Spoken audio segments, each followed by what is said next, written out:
Oui, une remarque concernant le budget annexe de restauration municipale pour dire ma très vive inquiétude sur ce budget annexe qui effectivement présente un résultat en déficit en fonctionnement une année supplémentaire.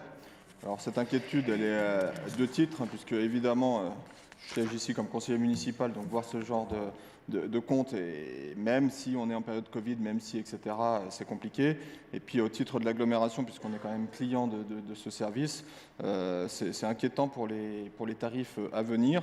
Donc il faut vraiment qu'on ait un travail sur ce budget annexe de restauration municipale, qu'on y voit un peu plus clair et qu'on ait une espèce de prospective sur quelques années pour pouvoir se projeter de manière durable. Je rappelle que les clients de ce budget annexe ont déjà subi une hausse de 7% cette année pour équilibrer, enfin pour limiter le déficit du budget, qu'il y a aussi des questions en termes de services rendus qui se posent aujourd'hui. Et donc, moi, j'invite fortement à ce qu'on puisse avoir, je le redis, une prospective en se mettant autour d'une table pour avoir quelque chose sur les 4 années qui viennent et essayer d'y voir un peu plus clair sur ce budget.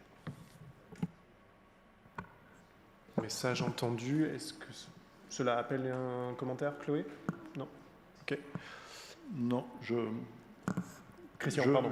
J'entends parfaitement et effectivement, c'est un budget annexe qui est en délicatesse. On rappelle que c'est une activité de service commun avec le Grand Annecy, le CIAS et le Chavanot, la commune de Chavanot. Globalement, les dépenses de fonctionnement sont stables. La difficulté va se retrouver au niveau des recettes de fonctionnement, en chute de plus d'1 million d'euros. Donc, forcément, ça impacte. Et puis, en 2021, la reprise totale d'activité, conjuguée à la hausse des prix de l'alimentaire, à la poursuite de la mise en œuvre de la loi Egalim, a conduit à une forte augmentation. On est passé de 7 millions à 8,2 millions d'euros. On n'a pas augmenté les tarifs des comptines. Il n'y a rien qui a bougé de ce côté-là.